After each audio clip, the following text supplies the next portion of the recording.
the Drake of Dragons Dogma 2, also known as the Flippers Flappers Virus Breathus, known for their territorial behavior and for being semi-competent conversationalists.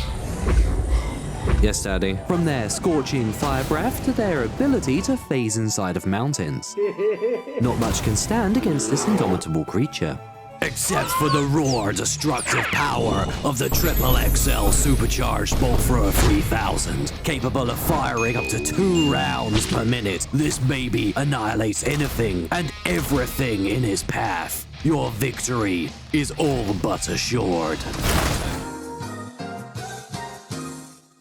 When we last left off, Boy, who's not to be confused with Girl Boy, who's currently RPing as Boy to trick his bedridden mother, their words not mine, had run into a spot of bother. The young master has not returned. It's an absolute mystery how these things keep happening every time we get involved. You'll help him, won't you, Arisen? Feeling a sense of urgency to rescue the poor defenseless gremlin who was left to walk miles in the wilderness alone, we check in with Bran. There is much we ought to tend to. After some palace break-ins, followed by hitting up a local club, we had some juicy gossip to share with Beefy Brand. I know this sigil well. Handing in the Battahl crested letter, it turns out to be a letter from Battahl. It would appear that there's some tomfuckery going on behind closed doors. Also, there's some mention of something called the God's Way, but I'm sure that's nothing to worry about. We tell Brand about our little brothel excursion, which he seemed particularly interested in for some reason. Well. Being the responsible, respectable leader that I am, we set out to track down Boy. Cornered by a gaggle of goblins, it appears that he needs our help. Honestly, where would he be without He actually died. Thank goodness you happened by, or who knows what might have become of me. Yeah. You could have died. All's well that ends well. Luckily, there's zero chance of him being attacked a second time on his way home, despite having currently only made it 5 feet out of Melv before being attacked the first time. The king knows what's best, however, so we wish him good luck and move on to more important matters. Briefly swinging past the capital, we attempt to cheer up the senior citizen, as she appears to be having a rough time. Here. How queer. A mistake we won't be making again. Next up, we have a quest at the Nameless Village to get some dirt on the false Arisen, making some new friends along the way. Hello. Hi. Can I climb on you? Onwards! When I'm in charge, one of my first decrees is an armored Moocow division. Drew wants to prove the pawns are too capable of giving good directions, so I let her take the wheel. Over here. That said, I can't resist a little opportunity to show off to my underlings.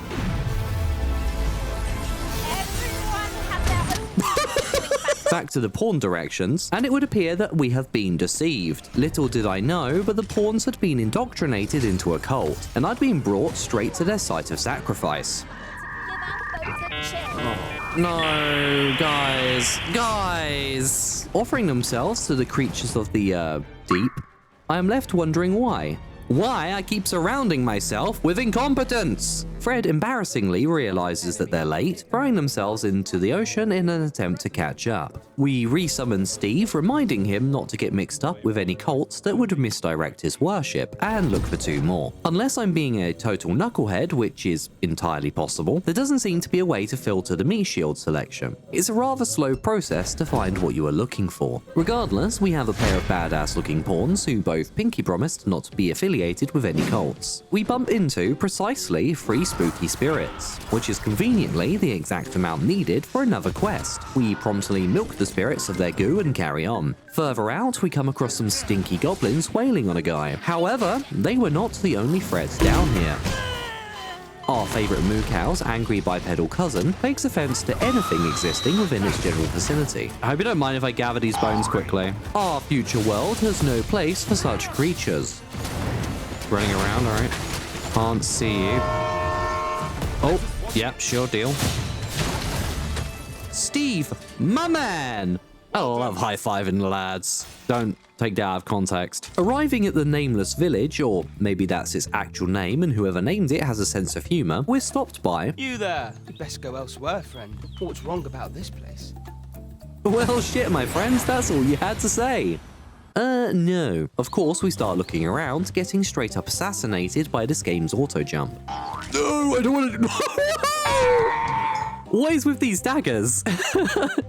This one is broken off spear tip. This one is broken off polearm head. Do they not just like make regular daggers? Do they just have to break apart weapons? Finding a random letter, it is decided. This letter is as suspicious as they come. An anonymous letter that bears the phrase "a piece of brass." Yeah, that brass is pretty damn suspicious. We bump into this gremlin who wants to guide us somewhere. I've something real nice to show you. Some life advice: never follow someone who wants to show you something nice. Anyway. All right, fine. Let's see what the child wants. The gremlin was nowhere to be seen, though noticing a locked door that opened into the side of the hill, I assumed that was what she was trying to draw our attention to, with another entrance likely being somewhere nearby. Being the expert investigator that we are, we searched the area, hyper-focused and aware. No fear, master. What did I stumble into? Oh, that actually scared me. Oh, okay, I'm gonna go into the house first. After narrowly avoiding a heart attack, we pop over to the, manor. They certainly won't be winning any awards from the Homeowners Association, I assure you. Speaking with the soon-to-be educated on proper home maintenance individual at the back, it would appear that we have passed some kind of test. That you stand here now is proof you were deemed a worthy candidate. Really? So you're telling me that one guy saying you are not welcome here, but then just choosing to ignore them and walk through the village anyway? That's like your passing criteria? The narrative being spun to us was holding up just as well as the structure we're stood in. You, sir, are worthy of inheriting my ultimate technique. What?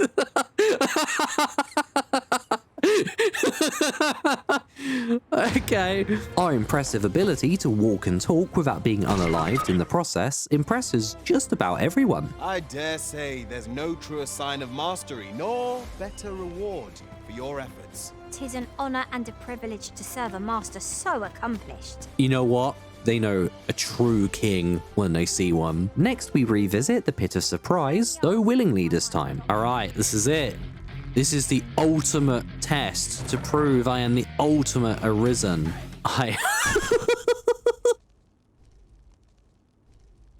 Are you sure about that? Wait, camera jank, run. There we go. Nice. I think that's how I was meant to do it.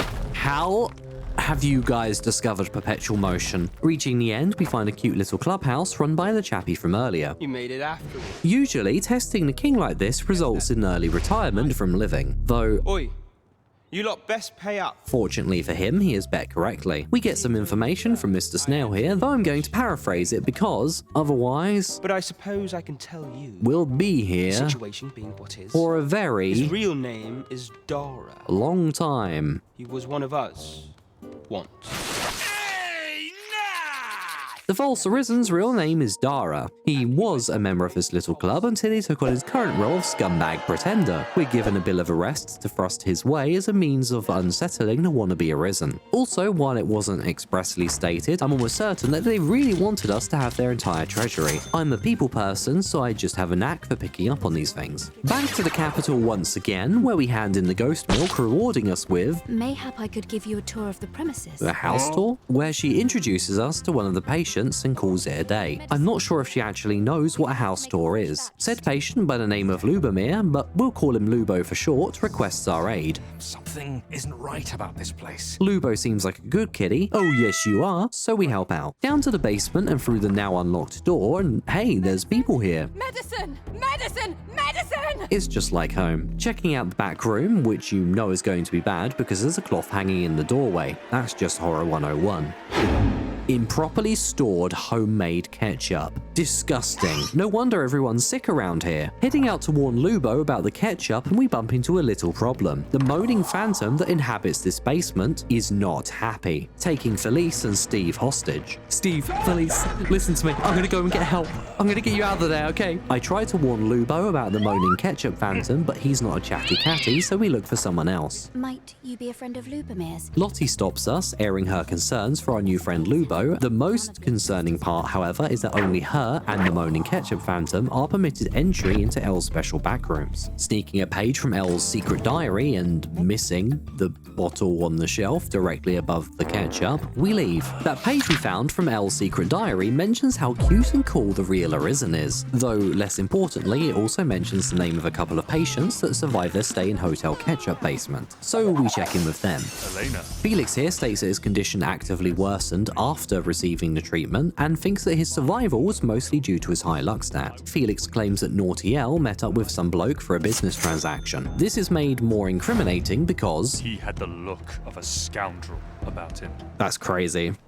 Never deal with those. Following up on Felix's witness testimony, we spy Naughty L with the pre-mentioned scoundrel. Lord Phasus is like to be in your debt. Ah, Lord Phasus. It's Lord Phasus again. It's the guy with the name. Suppose it can't have been easy to procure this much so quickly. I command their full faith. 'Tis simple for me to extract what I require. Now you give me mine. I'd not be seen here with you.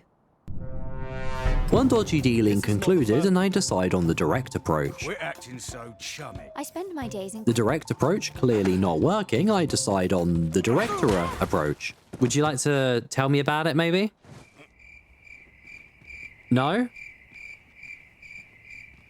By then, unsure on how best to proceed, we trap Mr. Scoundrel on top of a building and move on. Though subscribe and I'll consider adding a few more up there. Double checking the basement for clues, we find a very cleverly hidden bottle of mystery drink. Lubo no likey and makes a suggestion. Mayhap you could show it to the doctor I saw before coming here. He's staying in the rest town. My man, you ask a lot. Yeah, this one's going on the back burner for a while. I'm sure Lubo and the others will be fine for like a week or two. Checking in with Brandt, we hand over the bill of arrest for the imposter scum. This alone doesn't prove his real identity, but it'll make him look like a sussy backer when Brandt tweets this online. Quick stop at Boy Boy's house to make sure he got back safe and sound. Things are just about wrapped up when the bedridden mother crashes our little meeting. Come, Diana, I would speak with you alone. Given that Miss Maid allowed Boy Boy to wander off out into the wilderness by himself with nobody else at fault whatsoever, I'd say this is pretty justified, and there's certainly no reason to look into it any further. Uncle Waldor down in the Crypt Library Archive wants his glasses back. Prisoners' belongings are stored in the Masquerade Hall, weird design choice, but okay. Guards being guards, nobody tries to stop us from waltzing through, so this takes all but 5 seconds to acquire Uncle's spectacles. We take a detour, having a little peek around the back of the morgue, being forced to witness a horrible accident. I do not believe you have a right to be here, sir.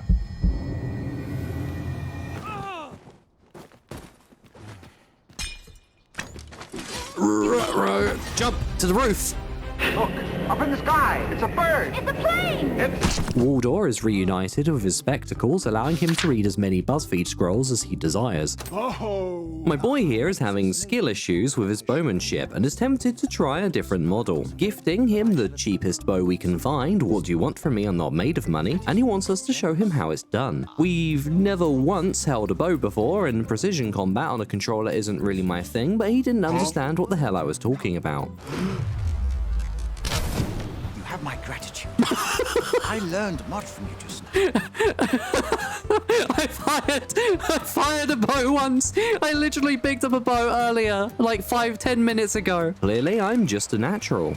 Next up, the coronation. That is, until Steve comes down with a nasty headache, so instead we go back to the pub. Without our kingly presence to intervene, the throne gets defiled. Cool necklace though, wonder if that's somehow relevant. Back at the pub, Brandt thinks the same, believing that it's the god's way allowing him control of our underlings. Controlling others for your own gain is deplorable, when done by someone other than me. That said, I reckon my exceptional archery skills could have resolved the situation. Brandt suggests we investigate the source of the god's way directly, giving us a merchant's entry permit to Battahl, though one minor issue, it's a pass for a bistron. Maybe Steve can get through wearing us as a backpack. Quick trip to Sven. He wants us to figure out the discarded letter that his mum was writing. It's literally a thank you letter to Mr. Phaser for the God's Way. Not sure what there is to decipher here, but we'll pop pop to her room quick in case there's something...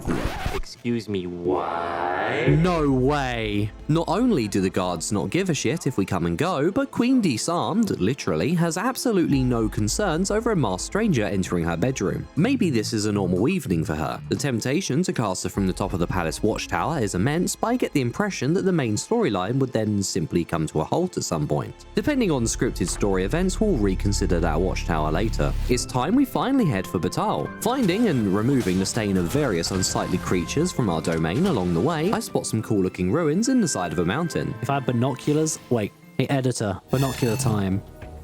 Enhance. Oh, I don't know about you, Master, but I'm worn out. Mightn't we I am talking! What have I done to deserve this? Anyway, Fog Mountain looks pretty sweet, so we go there. This place is absolutely filled with the undead, but our knack for cross-country proceeds to not care about that, though an exceptionally dangerous well does attempt to devour us. I didn't... No, please. Please. Maybe our pun about wells in the previous video was poorly received. Well, after a lot of climbing, you'd think this was a mountain or something, I spy our original objective. Aha! I think we're heading up to the place that I spied with my binoculars. My, you know, fantasy binoculars. I do want to go up, but let's check here first. And then we never went back. After a rock golem and a whole lot of cave, we finally reached the other side, finding one of the coolest looking locations so far. I mean, this is pretty. Oh, it's got a ballista. I know what I must do. I know what I must do. Jump. Jump! Hey, fellas, how's it going? Oh, you're so fucked. You're so Stop fucked. right there, criminal scum. Oh my god! Yes. Okay. Get absolutely fucked. Don't you feel silly? Don't you feel stupid? Don't you feel a little ashamed? I'm so sad. I got to... Oh, wait, there's another one. There's another one! The Drake, having bested its foe, adopts the typical defensive strategy of a recovering Flippers Flappers Virus Brevis, burying itself in the side of a mountain. A solid defense strategy. Alright. Beautiful. Is he going to do lightning on me again? He's stuck inside of a mountain, so I'm not really sure what he's going to do. Oh no. Did I kill it? Did we trade? Oh, fuck yeah! Ballista is good and super cool. I like a ballista. As much as I wanted a decorative drake head for our little shack back in Melv, the mountain had laid claim to 90% of the drake's body. This is not a fair split, I can tell you. I'm starting to think that the mountain is working against us. The mountain needs to learn its place, so we find a cute little secluded cave and strip the mountain of its precious ore. Maybe going too far, but we also steal the mountain's pair of favourite daggers. I assume. Looking for a quick way down, we participate in a quick crossover episode with Bambi. I'm not convinced that this is the way down, you know? Oh, sweet Jesus. Did I just crush it here?